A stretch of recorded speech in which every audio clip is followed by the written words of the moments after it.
Hello and welcome back to the couch. We saved you a seat. My name is Luke, and today we're talking to Jeremy Greene, the man, the myth, the legend, and somehow we didn't play against each other in football in Western North Carolina, though we played football at the same time in high school. Jeremy Greene. Hi, buddy. Hey, buddy. What's happening? Living the dream. Yeah. And I feel like that's become my tagline for life. It is the tagline for life because it seems fake. It seems like a joke. No, Jeremy and I met when I think it was like August 13th or 11th. It was 2017. And we were in Andrews, North Carolina during the eclipse. We were just standing there chilling, waiting for the totality or whatever. And yeah, some random hippie was like, "Hey, do you know where the conception tent is?" And we were just like, "Nah, bro. I'm kidding. No. I think we met through Corey, if I'm not mistaken. I think Corey is the massive networker, the underground networker of Asheville. But Jeremy, can you tell us a little bit about yourself? I am with ESPN Asheville, so I'm the afternoon guy here in Asheville talking about sports. You know, I got kind of a weird background. I was a stand-up comedian for a while. I've been in high levels of sales, and now I get to just let my hair grow and be the gross white trash cowboy that I've always wanted to be. And we're doing we do a tailgate tour every year. We call it the Living the Dream tour. It's plastered all over my truck, and I genuinely am living the dream. I'm one of the few people that I know that if I could talk to 16-year-old me, 16-year-old me I am doing exactly what he wanted me to do. And I think that's the coolest part of me. That, and I have a smoke show wife that's way out of my league, and everybody tells me that within 10 seconds of meeting me. Good ad. Good ad. Yeah, no, you're so lucky in that regard alone. But no, you're doing a cool job. You're doing some cool stuff. As a matter of fact, I was in a corporate world for 13, 14 years and doing my own thing on the side, doing some plays and stuff. But I was unfortunately let go a couple of months ago. And I remember such a sense of relief the moment I walked out the front door. I felt the same way. I got to some pretty lofty spots, as you did in the corporate world. Yeah. And the world is it's changing. And so the things that were so soul sucking to me when I didn't have a say in decisions. I would make the final decision, but I wasn't the one that was really positioning them. Right. Yeah. That was incredibly soul sucking to me. Of I'm here to make a dime for myself to make a dollar for somebody else. And now I have kind of a weird setup because I am a contract with ESPN. I'm a contract with iHeartRadio, Mm-hmm. and I have the autonomy. And this is to iHeart's infinite credit. This was one of those deals that 20 years ago they would have laughed you out of the building if you had even said, "I want to do this."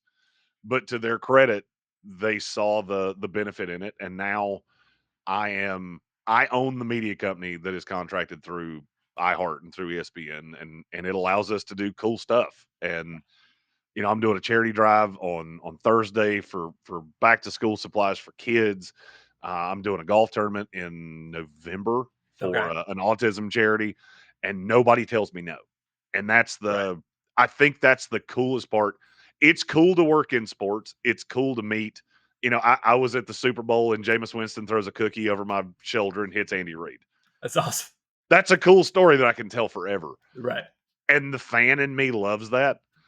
The the the the guy loves that I can look around and go, we just had something devastating happen in this city Mm-hmm. less than a year ago. And I have the ability to help that I would not have had in the corporate world. Yeah. I know that sounded very self-serving and I didn't mean for it to. No, you're talking about freedom. That's different. And You're talking about I freedom. love that. Well, freedom and ownership. Right. Those are the same thing. Like it's all on you. Right. A lot of people are too scared to take that step. it's a scary step in that you don't a lot of people will stay in jobs solely because they have the safety net. It's kind of like walking a trapeze. Yeah. My ability to do it is no better than anybody else. The difference is that there's no net underneath me. Hmm. So if I fall, it's going to hurt really, really bad. Right. But it's more impressive when people see you do it. That and the fear of that falling is so much greater in so many people than the actual conceivability of it. You're probably not going to. You're probably going to make thoughtful decisions as the course goes on. You'll make mistakes, sure, but you'll probably, for the most part, not fail. You may not grow to the heights you want to, but It is and now I do have to be honest here of over the years I've gotten very lucky that we have very good partners yeah, and I may not have a net under me, but every single year we have, Ingles supermarkets and DraftKings right, and all of the other Ford and Pepsi and all the other people that support us. They're laying layers of pillows underneath me. So there may not be a net there, right, but the fall it gets safer every single year. And so yeah. you can take bigger risks. And now instead of just walking across the line, you can start doing splits and cartwheels and different things like that. And I think that's the autonomy that I really appreciate. Yeah, you talk about putting people in a position to be successful, right? I mean, that's just the end of the game. It's not. It's not a. I'm a slave to what you need. I'm not your customer service person. I'm. What can I do for you? You do it for me. Let's do business, and let's figure that out. It's pretty cool. The ownership part is hard. It was actually the most difficult part for me moving to DC. Was learning how to take ownership of all of the tasks that were assigned to me. And I know that sounds kind of silly, but when you work a 9 to 5 and you have the same 3 tasks to do each day and you do not deviate from those same 3 tasks, you don't know any better. That was in sales, that was one of the hard things for me is that it was the same tasks. It was lather, it was rinse, it was repeat, and there was not really the creative freedom. And I'm one of those people that a lot of people would probably call this narcissistic, but there are other much nicer terms for this. That I look at a task, and for me, it's not, hey, this is how everybody else has done it. I don't care how everybody else has done it. That means nothing to me. What makes the most sense? What makes this the most timely? What makes this the most? What gives this an efficacy that it hasn't had before? And that's one of those things in a corporate landscape that you're boxed in of Mhm. they don't want to take risks, which means they don't want you to take risks, which means you never really grow. And that was what kind of that was what held me down to the point when I turned 30. I went, I have to throw a wrench in the wheel. Mhm. And that was what I did. And I got very lucky that my radio partner was going through a bit of career tumult, we will Mhm. say, and we were perfectly timed. I had a bit of a business background. He's as good at this as anybody in the world. Right. You know, I am the most infinitely lucky person that you'll ever meet because I have a partner that supports every crazy ass idea I have. No matter how stupid it sounds at the time, she will look at me and go, "If anybody can do it, you can." Right. My business partner is probably the most talented radio person I've ever met, and he loves doing all of the things that I don't like minutia. He loves to take a 1 minute audio file and make sure every single beat is perfect. Mhm. And that is that's a support system that a lot of people don't have, Right. and I'm very lucky to have it. Right. It's talent too. I mean, let's talk about it. You know, people get into things. You're really good on the mic. Well, thank you. You know. That I mean that came from years of I was the kid that in high school that I was everybody's friend. I wasn't the most athletic guy. I wasn't the most I didn't do the best with girls. I mean, I was fine. No, I Sure. mean, I wasn't. I wasn't terrible at any of those Are you things. telling me you're not Zach Morris? What are we doing? I am far from that. Although I am married to Kelly Kapowski, which it's cool when you get to that age. Yeah, yeah. I was just everybody's buddy, and I loved making people laugh. Mhm. Very comfortable. Speaking has never bothered me. I've done stand up in front of 20,000 people. And I've got pictures of that in my office, and people walk in from time to time and go, "How does that not scare you to death?" And my response is always the same. It scares me way more to sit in front of 3 people than it does to sit in front of 20,000. I can't agree more. I have some similar experiences, and there's if I was in my apartment or whatever, and I'm sitting there singing for 2 people, because I've sung at Carnegie Hall and sung at a few other places. Singing for those 2 people is way worse than Way more singing. intimate. It's way more intimate. It's way more specific. You catch it. You figure out that there's time passing, which is wild when you're setting off. Oh, you don't do that on stage. You're doing No. your thing. It's almost like the best way I can describe it is it's almost an out of body experience Yes. of time stands still. You know the marks that you have to hit, and that's really your only semblance of time. Yeah. I Yeah, there's a reason that there's somebody off camera when you do television Right. that's telling you how long you have because you have no real grasp on how long you've been here.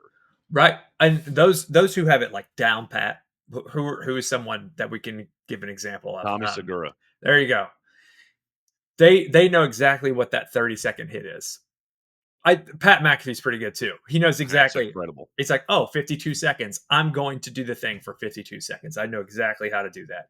But even learning up to that, like you were talking about, it's such an incredible feeling of freedom. Um, my younger brother, loves riding motorcycles. He doesn't anymore, unfortunately, for the same reason everybody else quits riding motorcycles. He turned it over. He got into an accident, but he didn't turn it over. He got into an accident. But when he describes riding motorcycles, he was like, buddy, it's awesome. He's like you could see all over the place, and you're going down the street, and you can go anywhere and do anything, and you're going fast and blah blah blah. And I was like, buddy, that's what it's like being on stage. It's the same level of freedom. It's awesome. It's It's a thrill. it's a thrill. And I'll be honest with you, even in different platforms. Now I don't really I have kind of a weird job in that I sit basically in a closet and I either talk to myself or I talk to another person that's sitting across from me. And I have absolutely no idea if anybody's hearing me or not. Right. And for years, I didn't think there was anybody on the other side of that. It Mhm. was just this kind of cathartic ability to talk about the things you wanted to talk about. And then over time, I started noticing people that were stopping me at the grocery store and coming up to me at Walmart and different things like that. Right. And that's the only way that you really know that anybody's hearing you. I was just at a brewery the other day, and I ordered my beer, and there was this big guy working behind the bar, tattoos. I'm not really. I noticed him after what I'm getting ready to say, Sure.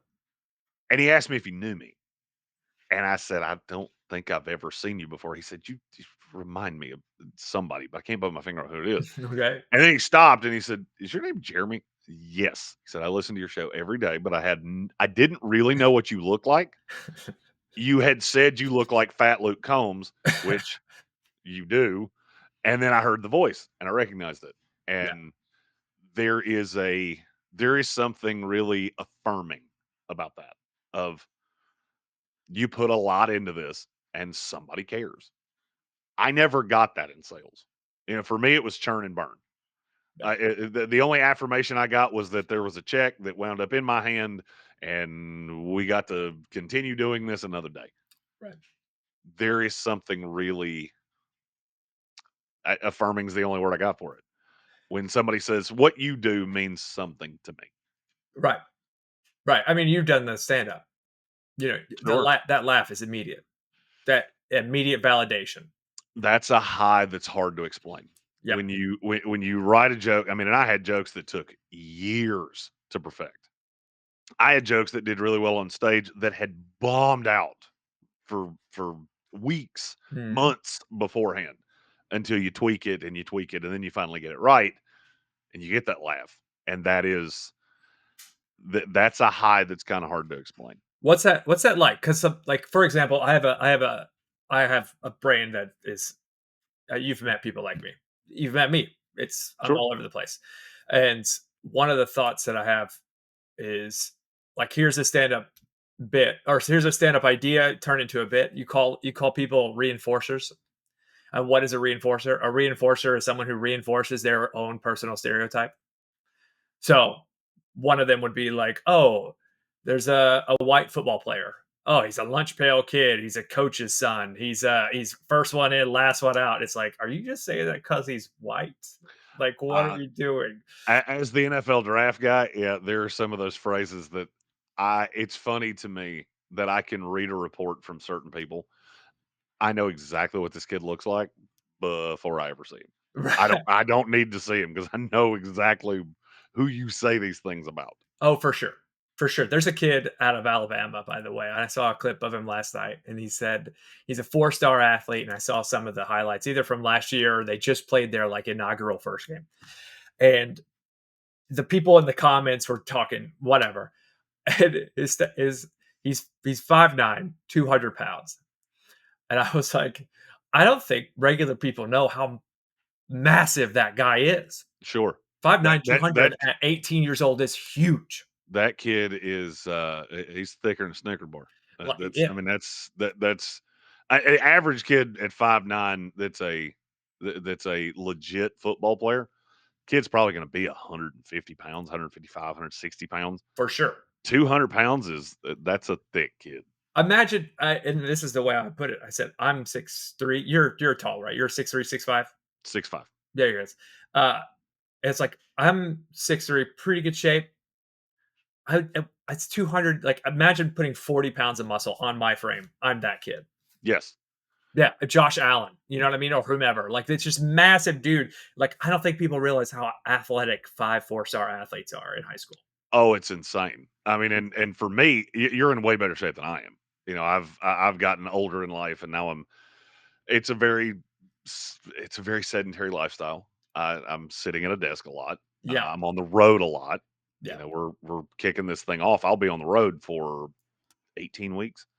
Jeez, You eat a lot of your health choices become more convenience and less sustenance. it's part of the job. But I look at myself sometimes. I was at the combine last year, and there were a couple kids that were my exact same dimensions. They were 6'5", 290. Oh wow, And I'm looking at them and I'm looking at me going, there is a big difference between these two things. no doubt. And because I'm not an overly imposing person. At least I don't think I am. I don't think so either.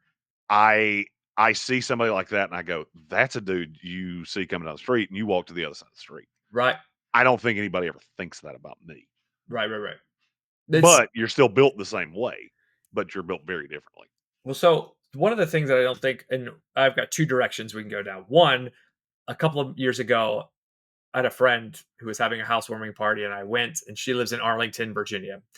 Those who don't know about Arlington, Virginia, it's a lot of younger people, but it's also where all the like some of the special forces, black ops people who are mid to high level either retire to or live. And so there was this guy who was there who was 6'5", probably 240, 245. And I've got, like you, probably tall men in my family. So when I see someone who's taller than me, I'm like, holy shit, that's a fucking massive dude. Who is that guy? And then he told me what he did. It was like, what did you? He was like, well, I used to be an interrogator for the army. And I was like, oh yeah, where'd you work? He was like, overseas. And I was like, oh, Oh, oh, oh. you're a dog. Yeah. Okay, I've had a few of those in life. okay. But there's so much weight carried in these people that are like that kind of size in their ass cheeks alone. Sure. Just Makai massive Becton. bucks. Makai Becton is still to this day the first person I've ever seen. Because I covered the Jets for a lot of years, and the Jets would do joint practices down here, in North Carolina with the Panthers. Makai Becton was, I believe, 6'8", 360 was what we finally narrowed down. Whew. You don't realize how big of a person that is. until you realize that I'm probably in the top 5% size wise, Yeah. and I look like a little kid next to him. Now, the funniest part of that was that one of the guys that I worked with the most closely with the Jets was Legger Doozable. He was a defensive tackle that played for them in the that was in the Rex Ryan years. Okay. Legger has gotten in much better shape. You know, defensive tackles when they retire, they tend to either slim down or kind of plump up. Legger is now looks like a bodybuilder, but Legger looks really small next to me because I'm Right. 3 inches taller than him and I outweigh him now because he's gotten to about 250. And so you see this former NFL defensive tackle, me, and then Mekhi Becton is dwarfing both of us. Dude. And we look like little kids next to him. These dudes now, like there's not really a generational debate because the generations get better. So we can't really have it because the nutrition's different. I mean, my nephew is, I've talked to him about it before. I don't know that I've talked to you about him, but he's half American, half Japanese, lives in Japan. My older brother is 6'5", like 200 pounds. And he was the kind of guy in high school who was like, do you remember who Trent Strickland is? He was like 6'5". He was a Yes. couple of years older than us. He went to Wake. Yeah, he went to Wake. Yeah, he went to high school with my brother. They were the same size. Like my brother's the size of a Division One athlete, is what I'm trying to say. And so his son, who's half Japanese, is the biggest 12-year-old, 13-year-old that they've got. Not even that close, and he plays for a club basketball team. Goofy as hell. But me explaining to them over the past couple of years that if you're going to have him play all these basketball games, he needs to be eating about 200 grams of protein every day Sure. to build muscle and to build bone, all that stuff. Like, because he's going to be goofy. He's going to be this lanky, goofy dude, Hmm. and he's going to be that for a long time. But he's not going to grow unless you like feed him a ton. And these dudes, like you were talking about, they eat like 3, 4, 5,000 calories every day to stay as big. It's hard to stay that big when you're moving that much. Oh, no doubt. And I'm glad you said that. And you actually said something a second ago that I want to touch on too. The one of the things that people forget is that professional athletes are doing cardio nonstop. You know, we were just a couple radio partners of mine were just at Panthers camp, and they were commenting how in a 90-minute fan practice, these guys never stop moving. Mhm. Yeah, but they're also working out on top of that. So these guys are constantly doing calorie burning things. And you know, now we're into this trendy calorie deficit, all these different weight loss programs. And I find it kind of funny that people don't think about this of, okay, if you run on a treadmill for an hour at even a moderate speed, you'll burn 500 to 600 calories in an Right. hour. These guys are doing that for 4 to 5 hours a day. Mhm. Not nonstop, and there's a start and stop, but the heart rate keeps getting up because you are going through, you know, we don't do 2-a-days anymore, but you do have these big block practices, and then you've got weightlifting sessions, and you've got actual workouts, and there's a lot that goes into that. It's hard to maintain weight. You Yeah. know, I always said LeBron James comes into seasons probably 290. Oh, for sure. I mean, I've met the guy. He's a gigantic human being. Yeah. By the end of the season, he's probably 250 Mhm. because you just physically can't maintain the weight. It's Right. one of the reasons they don't want to play the Olympics are a big deal. I think some of these other ancillary things that sports do, it's dumb. You're asking guys to do more. And that goes to what you said about health and nutrition. And I make a joke out of it on my show. I don't want to talk about anybody before 1985. Let's don't. It's because it's Yeah. different. You can respect what they did, you can respect where they were, and still have the ability to look at this and go, you were not competing against the same kind of athlete that we have today. Mark Gastineau was a great New York Jet and a guy I've met a handful of times. Yeah. He's 60 some odd years old now, but you look at him and go, you wouldn't have made it. You might have made the roster. Yeah. You would not have led the NFL in sacks. No. There's no way. You're just not built that way. You see Jared Allen now, he's been retired for 5 years, and he still looks like he could step on a field right now and compete.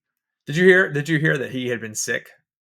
I didn't know this. He had been sick for a couple of years. He had some I internal thing. I didn't know that. I knew he had some kind of issue. I didn't know it was as bad apparently as it was. and I found out about it through the Hall of Fame thing. Oh yeah, After I will say, after doing that week, that's the most underrated week in terms of if a fan was going to look at what's an event that I need to find a way to get to at some point. right, The Hall of Fame is the most underrated thing that nobody talks about. And it's an event, it comes on NFL Network. People watch it per cursory. sure, Being there in person is, I can't even fully describe it. We were there for the induction last year, okay, and for Steve Mongo McMichael and Julius Peppers. It is so wild to walk through the Pro Football Hall of Fame and you just walk up on guys. I just walked up to Tony Dorsett. right, I just walked up to Emmett Smith was there. Bill Polian came up to me and talked for 15 minutes. It is, and this is not in an official capacity. I am there. We were there covering the game and we stayed for the induction. sure, So I'm not a credentialed member of media or anything like that. I'm a fan just like any other person would be. And you have this direct, incredible access that's, I mean, something like out of a dream. mhm, You're looking at all these people that you grew up watching and they're just tangible. They're like right there in front of you. And even with the access that I have, I don't get the opportunity to do that very often. I'll get on a mhm. sideline with guys. I've got friends in the league. I can get on a sideline and have a couple chuckles. But in terms of just you're right there, I can touch you, I can talk to you. That's very uncommon. You never get to meet Iron Man. You don't meet No, Clark Kent, but these dudes are there. They're standing right in front of you. there's a room in the Pro Football Hall of Fame, and this is a total aside, but I think it's a story that's worth mentioning. Hit it. So last year we had a big rainstorm during the induction, and it pushed it off for 2 hours. Oh, that's right. That's right. I remember. And the thing about Canton is that around the Pro Football Hall of Fame, they've got little shops and restaurants and things like that. But it's not like a bustling, it's not even like a shopping mall. There are a handful of places that you can hide from the rain.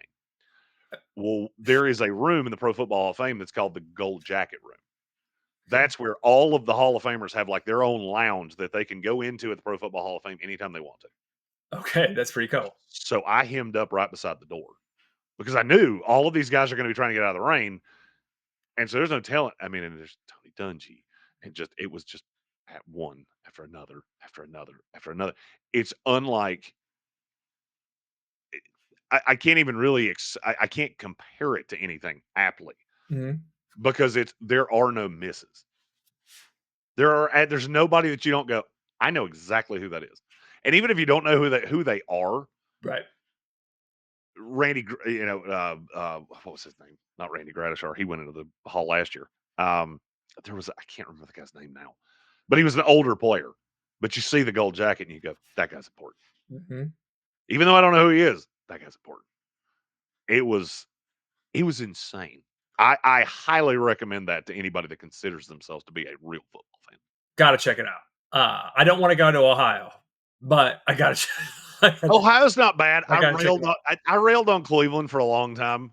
Yeah, I had a layover there one time. I got stuck in their airport for like 2 days. right. And I saw very little of the city. That's a much cooler city than I thought. I'm not gonna We lie. I actually like Ohio people, but yeah, go ahead. I Sorry. love Ohio people. They're pretty The funny. people are incredibly nice. They're pretty We funny. went into we went into Cleveland, did the Rock and Roll Hall of Fame, did basically it was SummerSlam. Oh, It was there in Cleveland. That's one of the funniest things at the tailgate tour. We don't play any of those things at the fans. I don't look at what's in the city. oh, yeah, yeah, yeah. So randomly, there will be a comedian or a musical act or a wrestling event or whatever it is. Let's do that. Right, That's that's our living the dream. Is just, hey, we're in a city we don't live in. Let's do something fun that we can't do any other time. right. No, yeah, I used to travel for work, and you'd find a random beer festival in, Colorado, Denver, or whatever. It's such a cool aspect of the position where you get to go see things, and, oh, like you and me, I wasn't like, "Oh, I'm going to Tampa." I just waited to get there, and then it's Mhm. like, "Oh." There's this random why is this comedian here? Oh, they grew up here. It's really, really cool. So Canton's cool. What's your favorite stadium to visit? Oh, let's see. Okay, that's kind of a layered answer. The best stadium in football is the Mercedes-Benz Dome in Atlanta. Oh, You okay. can eat reasonably. Pricing's not insane. When Mr. Blank built that stadium, he said, as long as if you're doing the funding, I'll always keep concessions to a point where you can bring a family of four, which That's really cool. I respect to a really high degree. Yeah. Um, Stadium that this is probably not the answer that that most people would think.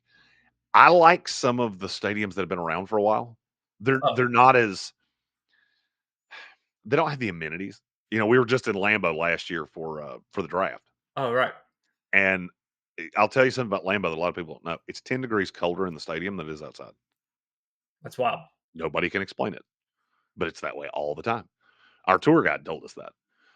We walked in, it was raining, it was April. I mean, and Wisconsin at least to a point. Mhm. It's not super warm at the end of April. I mean, I think the high temperature that day was like 52. Oh, the boys on TV were wearing long coats and they looked a little uncomfortable. And yeah, It was cold. It was cold. But we step in that stadium and it's 40 degrees in here right now. I mean, it's insane. You're walking through the mezzanine yeah, at Lambeau and you get down on the field and it is colder in here than it is outside. that's wild. And so you think about that back to the Ice Bowl and some of these games that you saw Favre and Rodgers Yeah, have over the years. It's colder in that stadium than it is outside. And I'm sure it's different with people in the stadium. I get that. sure. There's a lot of body heat there. There's a lot of things that change that. But there's just a almost like a mythos to that's hard to beat with a new stadium. I think the Superdome in New Orleans is really cool. That's one of my favorite Oh, cities. It's where we were for the Super Bowl last year. People talk about that stadium being a dump. That stadium's right in the middle of downtown. yeah, It's There's something really cool about that. yeah, Miami Gardens. It's the hardest stadium to get to at Hard Rock. It is forever outside of the stadium. yeah. Outside of the traffic outside of that stadium, you will sit there for 3 hours just trying to get away. But it's really cool when you get in there and go, "This is where we played the Orange Bowl forever." And Mhm. I think back to Charlie Ward in 1993, probably the number one reason I'm here because I fell in love with Charlie Ward and Florida State football in the early 90s. That happened right here. It happened right there. When he holds up the bowl with the oranges in it, it was on the 30-yard line right there. That's so cool. And I do enjoy those things. Yeah, yeah. When you get the new stadiums, new stadiums have some cool stuff. For sure. I've got one personal experience that I liked a lot. I need to go to Lambeau. I really want to do the Lambeau trip. That's you get an Airbnb that's right outside the stadium. You've got natives dropping beer off at your house because you're there, and you can walk across the street into the stadium, and it's got its own like Hall of Fame Packer thing that as a Packer fan, I just want to see. But It's wild. I will but say it's wild. but I got to see in 2021. It's had to have been in 2021. I had never seen the Packers play. I never thought I would ever get to be frank with you. It was growing up in the South. It was just never a possibility. Always going to be on TV, never live. And they were playing at Raven Stadium, and the tickets were like $160, lower bowl, in one corner of the end zone. And I was like, well, maybe I shouldn't. I'm a Packer fan. I shouldn't go. And one of a woman that I know really well, and someone also, I think probably she was like, no, dude, get the tickets. You gotta go. You gotta go. And so I took the train from here. It's like $8 into Baltimore. I met another Packer fan on the train. We took an Uber together. Their landscape, how the landscape, the tailgate for their how they do everything. It's really communal. It's really fun. I imagine it's not for Baltimore Steeler Baltimore games, but is. Baltimore does so with we're doing a tailgate fan experience this year where we're taking people with us. yeah, We based it off Baltimore. yeah, they do a Baltimore has great job. they have this thing called the Tailgate, Mhm. and it's like a big street festival, and they shuttle people in. I mean, and I've even told the guy that runs it, we took your idea and completely ripped it off. Yeah, and we're doing the exact same thing that you do within Yeah, limitations. sure. I don't have access to pit bull, so we do not have that part of it. But Not yet. No, they've got, like, bars that are around there, and mhm, one of the ones we went to, me and this young woman who, I forget her name, but she they had split the bar kind of in half, and so, like, on one side was Packer fans, one side was mhm, Ravens fans, and then you get inside, and it looks like a video game on the inside with the purple and the seats and everything. It looks, because I had been to where the Commanders play, and it's trashy. I mean, it's just trash. It's not great. And a few other stadiums, and I'm like, okay, cool, whatever. And you go to the Ravens Stadium, you're like, oh, this crowd is ruckus. It was the game. I guess it was the last time that Rodgers and Rodgers was there. Hunley was the quarterback at the time. I I think Lamar I Jackson was hurt. The score is 31-30. It was one of those really super, super cold games. think I remember. I want to say it was in December. Yeah, it was pretty late in the year. It was pretty late in the year. It was awesome. I mean, I got, video, of course. I'm like, oh man, he just threw a touchdown to Devontae Adams in the corner end zone right in front of me. How cool is that? But that whole experience, I came home and cried like a baby. I just sat in my kitchen like, I can't believe that just happened. That was the coolest experience. I did it by myself. I was just like, I'm gonna go do this. It's gonna be awesome. That's what sports can do for people. It is a sports is a magical thing. Yeah. It's different than any other medium. One of my roles with iHeart now is that I deal with a lot of other sports shows because iHeart is a music company. They'll tell you that. And now they're branching out into more talk things and more sports talk things. And they're leaning into people that have done it. Because I started literally our first show was 6 weeks. It was 6 weeks before COVID. It was the day Kobe Bryant died. That was our first day in, day out show, which should have been assigned to me and Tank of this is going to be more of a struggle than we think it is. Yeah. Just a sign from God of, yeah, you better put your seatbelt on because this is, I got some stuff for you. Right. But one of the things that I try to keep is the fan in me.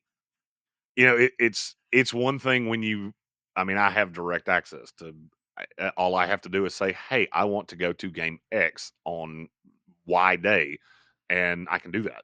Right. And I'm going to come in the same entrance that the players do, and I don't do that as often as people would think Hmm. because I want to keep the fan in me. I buy tickets to a lot of the games we go to because I want to experience it the way fans do. I don't want to be up in a box with a bunch of newspaper guys that are trying to make deadline. That's not football to me.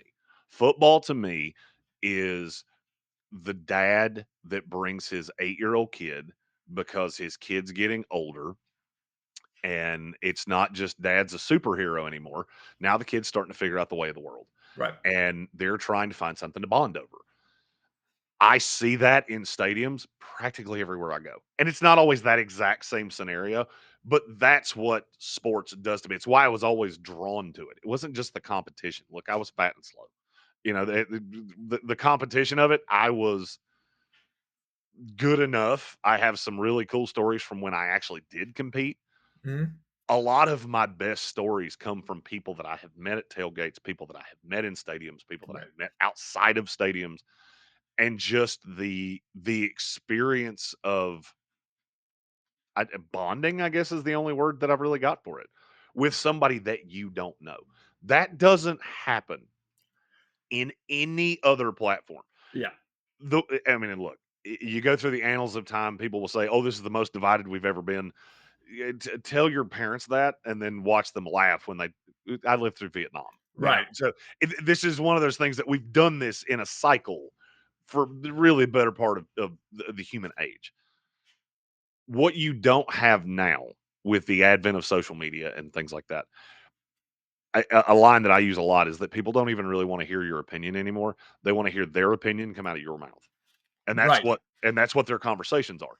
Sports is a place that completely de-arms that because you go into a stadium and you got the guy sitting beside you. I don't know who you voted for, and frankly, I don't care. Mhm. I don't care what you do in your daily life. I don't care who you were on Thursday. I care that for right now, for right here, right now, 30 minutes before the kickoff of this game and 30 minutes after, we are going to sit here and we're going to experience this together. And what you do outside of the stadium does not mean a hill of beans to me. We're right here, right now, in this moment, and Yeah. that to me is the most special part of sports. No, there's people that are get paid they get paid millions of dollars for the fan experience. If you think going to the box is cool, it is cool. You know what's really, really cool? Seeing a home run, like, in the stands. You know what I mean? Or seeing a touchdown in the end zone in this like, being in a box, sure, that's cool. You get to high five your friend when it's air conditioned or heated or whatever. Cool.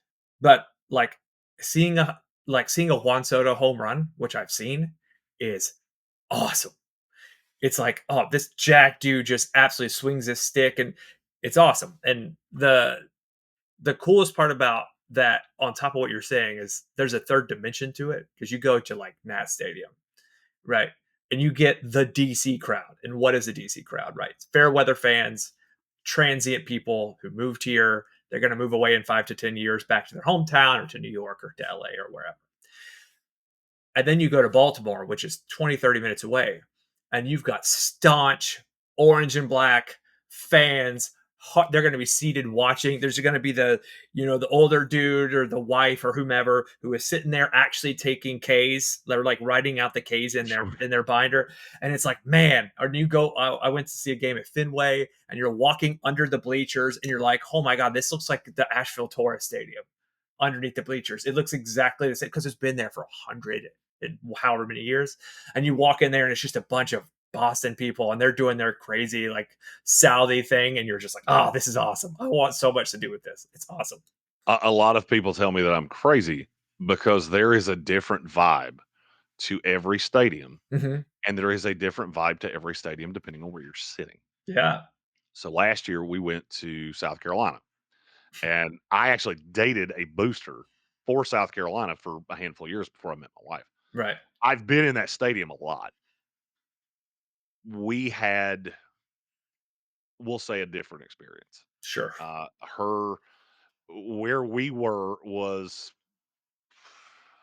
maybe 100 feet from Darius Rucker. So Okay. she was an executive for a company down there. Um, that was not a fan experience. That was a booster experience. It was different. Last year we go to LSU. I've got some friends with College Game Day that had allocation seats. Hmm. They were right at the corner of the end zone on the south side of the stadium. We're Okay. literally Stanford Steve walked up to me and we talked with him on the field and me at the barricade for 10 minutes. Right. That's how close we were. There is very little in this life that is like that in Hmm. that stadium. Because Williams Bryce, look, they've been good 5 years in the last 40, but that place is a madhouse. And you get student section. We had students, 21-year-old students. There's no way they could afford these tickets. These were student allocation tickets, but it's a madhouse. And you got a alumni of LSU sitting behind us, and it's this powder keg that in any other scenario, you put this many people that are ideologically so different. Hmm. Here, it's you're wearing gold and purple, you're wearing garnet and black. Right. You look at red and blue outside of that, religious, non-religious, however you want to go about it. You put a powder keg like this, where you have this many people in a very small area that ideologically disagree on things. Here, it's as stupid as what football team to pull for. Outside, it's much bigger issues. Hmm. You couldn't function for 4 hours outside of that stadium with this many different ideologies. No. In a stadium, it's an experience. Hmm. And you wind up with these people's cell phone numbers. And I still talk to one of these guys to this day. We're doing an LSU game at Clemson this year. He's coming. We're sitting beside him. I got tickets with him in mind because Hmm. that's my LSU guy. Yeah. Right. You know, I've already enjoyed this game with you. I couldn't tell you a thing about this guy. He could be the CEO of Boeing or the custodian at an elementary school. Right. I don't know, and I don't care. Yeah. You're a fan. We enjoy the fandom together, and we're going to do it again. He's coming from Louisiana to Clemson, South Carolina. I'm coming from Asheville, North Carolina to Clemson, South Carolina. And I'm so excited to see this guy Yeah. who I've met one time in my life. Right. But we spent 4 hours together in a memorable way. And that's what sports does. I'm not gonna lie to you. I look at people that don't like sports and I go, what do you do? Like, what Right. is your release? Because my releases are I love to play golf. I still play a little bit of basketball, and the fat older body doesn't allow it to be. It's not as full court, not full court as often as it used to be. And then I like sports. I like to go to games. I like to talk about sports. And I look at people that don't, and maybe this is my own naivety. What do you do? Like, what's your Yeah. hobby? What is your the blow off valve when the pressure cooker valve, when the pressure of the world has just built up too much, what is it that releases that valve for you? And I guess I'm sports has always been that for me, to the Mhm. point of I can't even answer that for somebody else. I don't know what it is. I mean, does your book group do that for you? Does your knitting class do that for you? I don't know, because for me it would. Right. I mean, there's so much that, like, I used to catch myself getting stuck inside the box. I call it the box because I was using, monitors. And I'm on the whatever floor of whatever building, and I'm staring at the monitors, and I have a window behind me, and I look outside, and there's people walking around, and I'm like, "Oh, right, there's real people here. There's actually regular people doing regular things. I got to get out of my own head. This isn't that. It's not that fucking important. There's other stuff going on." And that what you're talking about elevates that to the nth degree, that you get to stand next to somebody and rejoice in competition and adversity and celebration and defeat, and it's unpredictable. It is predictable to a certain extent, but most of the time you don't know what's going to happen. And also, like, I you you're not going to get the same thing from maybe watching a movie. No. Or, like, I go to a Packer bar here, right? The Packer bar is a block from the Capitol building. Like, January 6th, this bar would not have been open. It's really close. And you walk into that place on Sunday at 11:45, because if you walk in any later, there's no standing room, because all these Packer fans show up to that bar and they watch that game. And it's a bunch of dudes from Wisconsin with their girlfriends, wives, whatever, or people who are friends of or fans of, Brett Favre or whomever. And they all show up and they're all just loud and they do the same chants all the time. And you're just like, man, this is cool. Like, I was like, Mom, you have to come see this with me. She was like, I don't think I want to. And I was like, no, it's dope. Oh, It's it's fantastic. it's fantastic. And you just don't have that in any other way. I'll tell you a quick little story that kind of steers into what you were just Yeah, saying. yeah, yeah.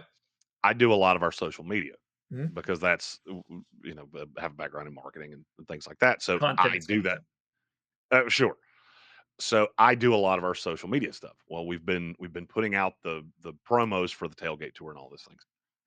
And one of the pictures I put out was it was one of those very I call them powder keg pictures, because they're stock photos, but you get every different race, creed, and gender that you could possibly get into one picture. Mhm.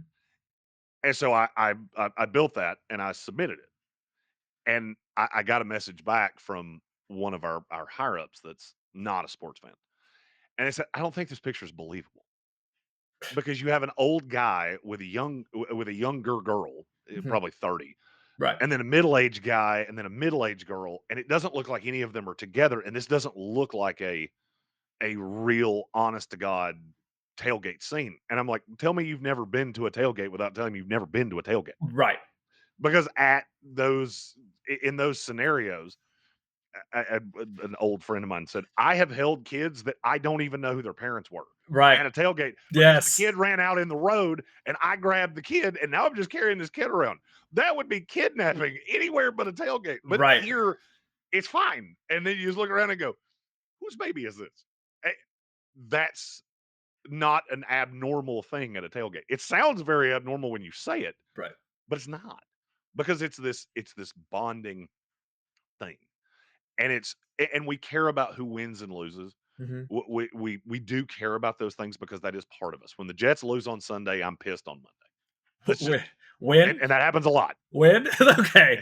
And it You happens win? a lot. Yeah, yeah, yeah, yeah. There's way less. I've actually gotten to a point in my Jet fandom now that I'm actually usually more angry at the wins than I am at the losses You're like, because "Damn I it. want to I want We to want keep draft losing picks." in the hope that we get a quarterback. That's right. Keep going to the draft and we have the 10th pick. That's not a lot of fun for me. No.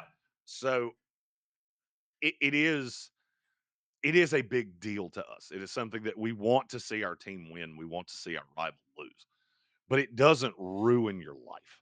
No. It doesn't become the only thing you can talk about.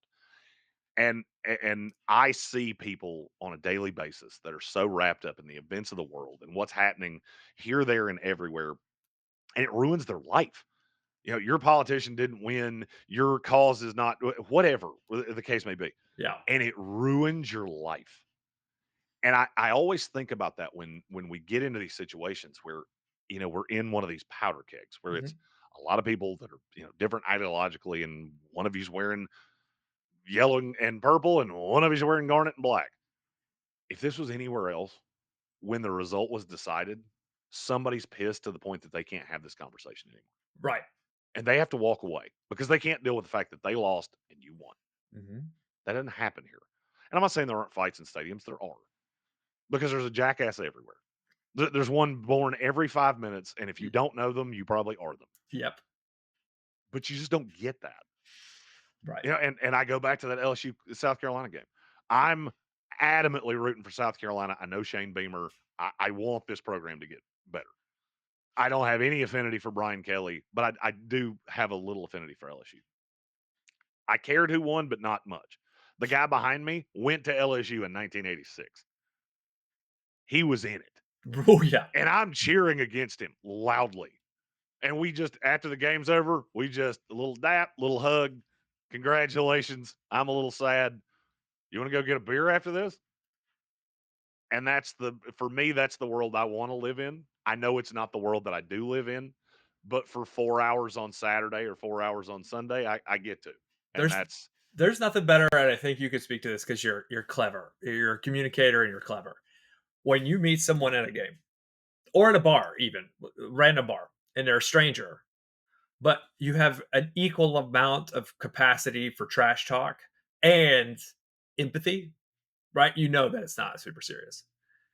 for sure. And you can just go and you're just trash talking for it's so cool. Like it's like I made a best friend now. But for sure. I know, Because like, yeah, sports can change my mood. It's not going to change my life. right. One of the guys that I work with every day is a born and bred Philadelphia native. Lives here now. He's lived here his entire adult life. Winning the Super Bowl in 20 was it 2017, 2018? Yeah. That first Super Bowl for the Eagles, that was a benchmark. I'll never forget where I was moment. Mhm. It's something that brings unfiltered joy. It didn't change your life. Mhm. You still have to get up and go to work tomorrow. You still that deadline that's pressing on you, it was still pressing on you. Sure. But it gave you a bit of joy that very few things in this life can do. And to what you said about sitting next to somebody at a bar, that's why I go to bars. Me too. I can drink at home, and it's way cheaper. You know what I can't get? I can't get the story of the random 60-year-old guy, and I literally just had this happen last week, Mhm. that I don't know from Adam's house cat. I couldn't tell you this guy's name if you put a gun to my head and $1,000 on the table. Yeah. We talked for 2 hours after work. I'm pissed. I'm trying not to come home and bring my work anger to my wife. Mhm. He's just retired. He's missing having the stress of work because now he's home and he's like, I don't know what to do with my time. Mhm. There are no two people in this city that were at different points in their life than the two of us. But there was golf on.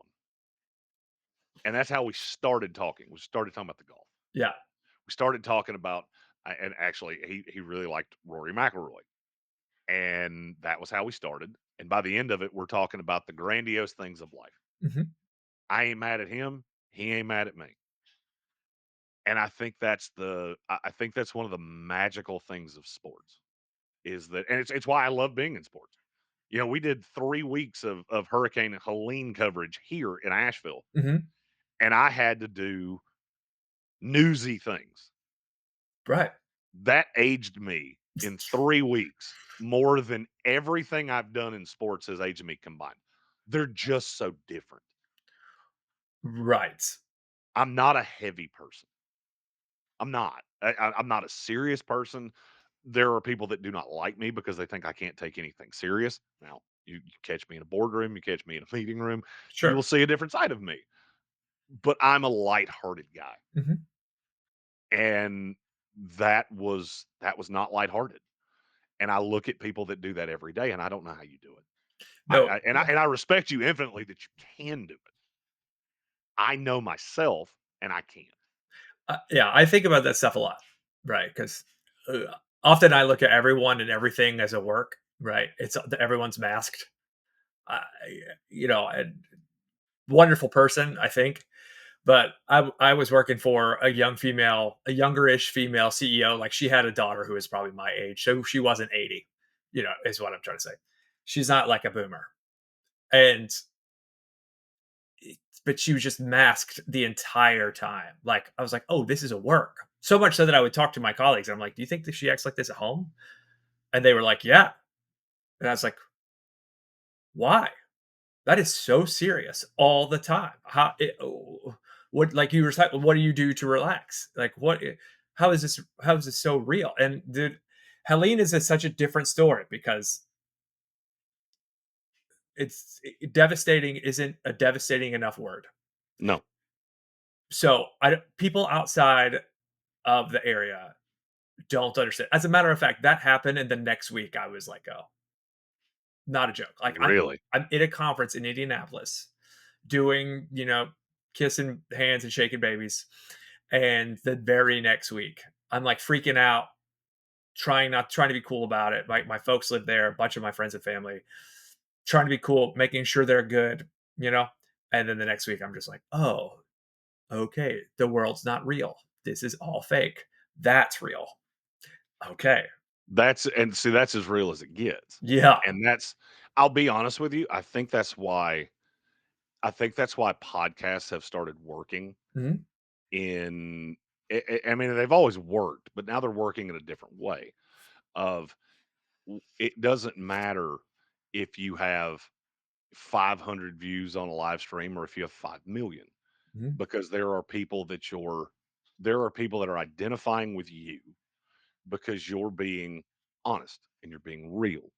And you were talking about the veil with the woman you worked with. Mhm. I think social media has disarmed us and it's armed us at the same time. There are a lot of people that do not know how to be vulnerable without it being behind the veil of a screen.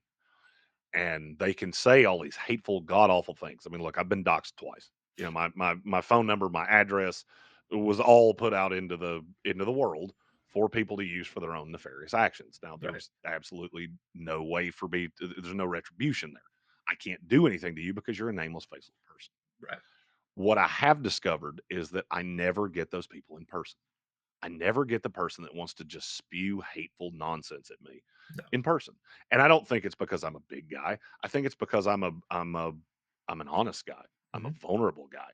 What you see is what you get. If you ask me a question, I'm going to answer it. You may not like my answer, but it's going to be honest. It's going to be true. Mhm. Social media does not allow people to do that because they show you and they say what they want you to see, and it's not real.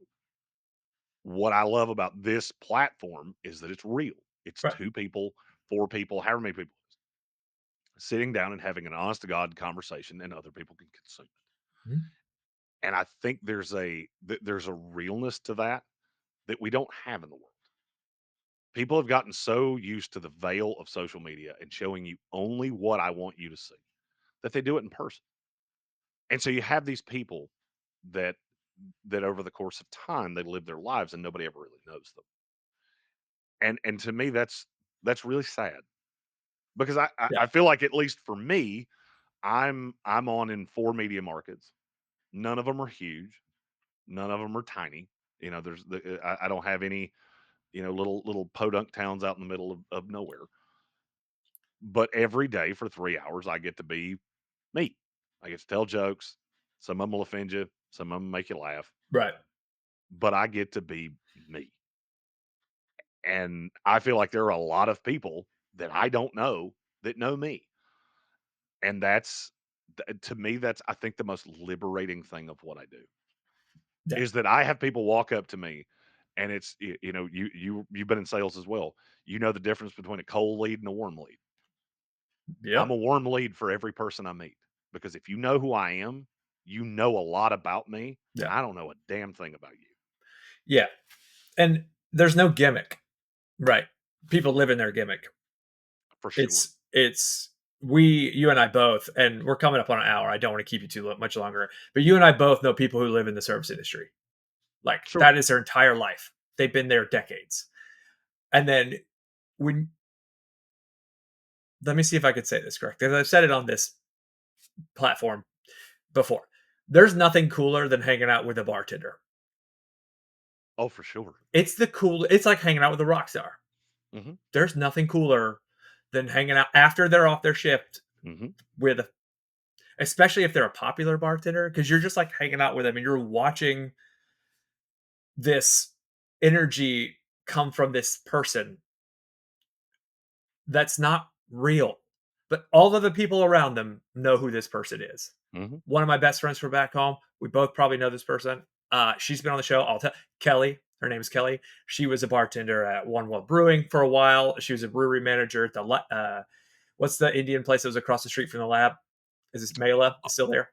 Uh, It's Mela, I right? think yes. Yeah, she's a bartender all over the place. We would hang out, and it was just like, why? I mean, she's beautiful. She's a beautiful person. She's a beautiful girl. I'm like, oh my god, this is so wild. And we're just there's once that mask comes down, people can do like what we're doing here, have a quick conversation.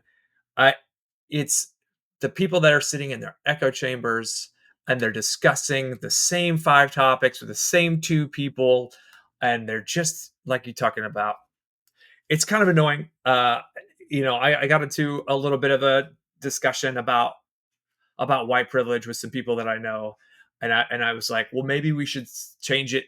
Just hypothetically, maybe we should change it from white privilege to unprivilege or disprivilege of everyone else, because maybe we should just treat everyone else we claim white people are getting treated. That way, you don't get to say it's white privilege; it's disadvantage for everyone else. Like, let's call it that. That way, we're not vilifying a group of people that maybe have no idea what you're talking about. I think Theo Vaughn said it best. He was like, "Buddy, I grew up in the same trailer park you did. Mhm. Like, do you think what am I doing to you?" So, Look, I went to I always gristle at that, and I do find it funny when there are certain buzzwords that and I heard you say that, and I'm used to being the one that says that, yeah, and I watch people get uncomfortable yeah, because they don't want to be put on the spot and mhm, have to put their opinion in it. mhm, I I do not hide from any of these things. right, Look, I went to West Virginia University. If you've ever driven through West Virginia, you will know that there are a lot of people that they would hear white privilege and they would laugh at you. right, Of I grew up in a house that didn't have a bathroom in it, mhm, so I agree with you with what you said there. I think what is people talk about, we need the world to change. We need all the things that people want to change. I don't claim to be the smartest guy, but I do get to see all of this beautiful country every year. I travel all around the country. In the last 3 years, I've been in 29 states. mhm, I've traveled a lot. I have listeners that literally are going on vacation and they'll text me. I had one yesterday. He was going to Panama Beach, Florida, and he said, "Hey, do you know a bar down there?" And I went, "Schooners." Yes, I do. yes, Which side? Actually, I asked Gulf side or Bayside, and when he told me, I said, "Schooners. It's right on yeah, the beach. You'll love it." right, And I can do that in every town. And what I have noticed is that the scenery changes, but the people don't. Everybody wants to say, "Oh, the South is different than the Midwest. The Midwest is different than the West. The yeah, Rocky Mountains are different than up north." No, they're not. The way they say things may be different, Sure. The accent may be different. What's in their heart and what's in their brain is not different. It's really not. Right. And people say, "Oh, we want the world to change and we want this, that, and the other thing." Here's the only way that that can actually happen. You have to be able to bring up a topic like you did with white privilege. Yeah, yeah.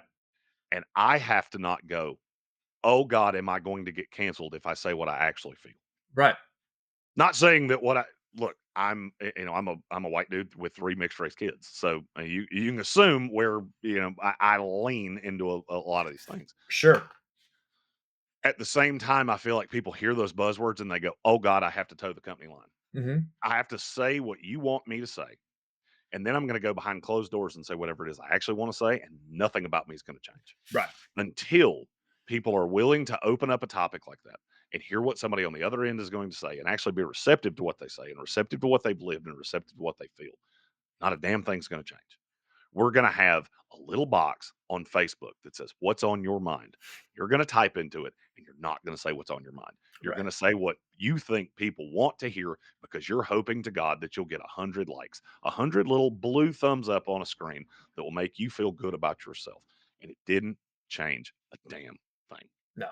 No, and my thing about it too is, going back to the beginning of the conversation, ownership, right?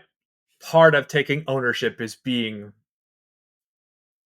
receptive to failure and understanding, hey, you may actually not have the level of empathy that you claim to have, or you may not have the level of knowledge that you claim to have, or wisdom, which isn't the correct thing, which isn't the same thing. Or one of my favorite things I learned recently in the last couple of years: what's the difference between what is right and what is correct? Because they're sometimes not the same thing. Correct. Truth and fact are not the same thing. That's not Correct. right. One of my multiple pet peeves is when people say stuff on the news and then somebody says, "Oh my gosh, they're saying it's a fact that blah blah," and like, well, no, that's a truth. Hmm. My favorite quote of all time in movies is an Indiana Jones quote, and it's one you don't maybe know, but because it's a little obscure, but it's at the beginning of the first movie, and he says, "Archaeology is a study of facts. If you want truth, sociology 405 or whatever is down the hall." It's like, but we study facts. And I was just like, Hmm. man, let's have that conversation forever. Let's actually do that. Anyway, no, and to be frank with you, I didn't even bring up the hot button topic. It's not my thing. And like, I know you don't care, but or you care, but you know what I mean. My intention I was to I do say, not gristle at I do not gristle at any there is no conversation that I will gristle at. And the reason that I won't gristle at it is if I'm going to live my persona, mhm, which, as you can tell by my goofy haircut, I am 100% staring into my persona. right. If I'm going to be a vulnerable person when somebody asks me a question, I have to answer it. Yeah, yeah, Because if you're not being vulnerable, you're being fake. yeah. So I woke up, and this is, I don't want to keep you. I'm sorry. I know we've done this too much, but I woke up one day and just stopped watching the news. And that day was probably 6 or 7 years ago, which is, it sounds like an uninformed decision, right? I'm not going to watch the news anymore. But the polarizing aspect of what is news media, which is like student athlete, right? Are they really student athletes? Or are they athletes? It's like news media. Are they really news? Or are they media? Anyway, uh, is I was like, oh, these old white, mostly white CEO types, they they're on the same side.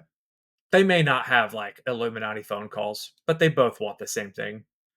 And so the fact that they are polarizing is uh not in the best interest of me.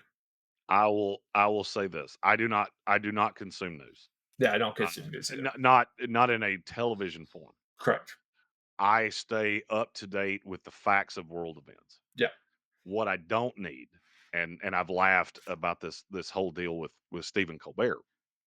As a member of the media, I feel like I'm Yeah. I'm pretty I'm pretty able to speak on exactly what happened there. And everybody wants to make it something that it's not. It's really not hard to understand. The television public is a pie. So every person in the world is a part of the pie of the television viewing public. Over half of that has been cut out because they don't have cable. They've cut the cord. They might have Hulu Live or whatever the case may be. They do not have access to direct cable. Mhm. You take that part of the pie and you're about a 50-50 split of ideological views. Right. Now you take the 50% on each side and you've got about 20% that are so moderate that they don't really want to hear the political spewings of their own party. So now you've got about 30% on each side Right. that's so dead in the wool that nothing you say is going to change their mind, affect them in any real way. So basically what you've done is that you've poisoned the well to such a point that you have 3 late night shows that all steer into the exact same direction. It's the reason Greg Gutfeld's kicking all their asses because we have 3 of you doing this, we have 1 Mhm. of you doing this. That's simple mathematics Right. of he has all of his audience, you have a third of yours. Mhm. It ain't hard to figure out. I'm not the smartest guy in the world, but I can add 3 and 1, and I can get to those things. Sure. Where it fell apart for Stephen Colbert is I call this preaching to the choir media. Mhm. You have a base that is not leaving you because they love you. Right. And instead of trying to give your sermon to the person that wandered in this door, you're turned around and preaching to the choir who has a robe and a parking spot, and they're here. They're not leaving. Nothing's changing. Yeah. And so instead of trying to ingratiate somebody new and make them feel welcome, you're preaching to Miss Sally back here who's been on the same pew for 60 years. It'll never work. There are people, and I always know that I have succeeded in doing something content wise when I put out a long form video that's 10, 12, 15 minutes and I'm talking to another person. Mhm. And in the comments, I get called a damn conservative and a damn liberal in the same comment section. Right. That is when I walk away and go, I have done my job today. I have Mhm. earned this beer and I'm going to go have it on my couch That's because right. I've done my job for today. Right. Because you're not just preaching to the choir. Very cool. Yep. I got more to add, but I don't think I'm going to keep you any longer. I was going to make a reference to Colin Kaepernick and how he lost the 49ers money, and that's the reason why he wasn't getting jobs anywhere. Because if you got hired somewhere and then you were losing your company money, they're going to fire you, and no other company is going to hire you. Why would they? It has nothing to do with a political stance. It literally is a money game. I have But I have one line on that and I've always used the same line. If you're the best CEO in the world, Mhm. you can be really opinionated because you're the best at what you do. Yeah, There's only a handful of those in the world. Once you get into I'm middle of the pack, your opinions better get a little bit quieter because you're very easily replaceable. right. I And mean, that's what he fell into. bottom line, and I agree with you, but bottom line, he was losing his company money by the Oh, things for he did. sure. There are 5 quarterbacks in the NFL that can be the best quarterback in the NFL. It's Pat Mahomes, it's Joe Burrow, it's Lamar Jackson, it's Josh Allen, it's Jaden Daniels. And I think that's unequivocal. That's fair. That's the 5 guys on this planet that in the year of 2025 can be the best quarterback in the NFL. Mhm. There are 14 guys that could be 6. Yeah, I get that. If you're in that top 5, you can be a lot of things because there's only 5 of you. If you're trying to be 6, you might be 6 one year and 20 the next year. See Mayfield, Baker. Right. We're not going to give you the same latitude that we give that top 5 because they are a special talent. Mhm. Colin Kaepernick was never a special talent. It was never anything more than that. I hated watching him beat the Packers too. God, it made me so mad. I was just like, why can y'all not stop this running? You know what's coming. So anyway, we're playing man coverage. We're playing a zone against where we should be playing man. You're leaving these guys open, and it's like, come on. You know he's gonna run, play man, spy.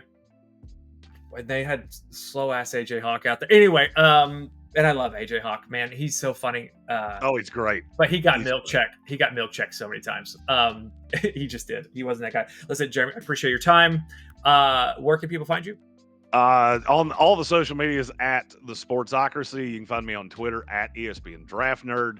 Websites are NFLDraft.net. That will be up. Initial rankings will be up at the end of the month. You find me everywhere. Just type in Luke Combs if you 130% stretched him horizontally and 180% vertically into Google. It'll show me. Fantastic. I appreciate your time. Let's grab a beer when I'm back in town. Does that sound good? 100%. All right, cool. I appreciate your time. Everybody else, have a good day.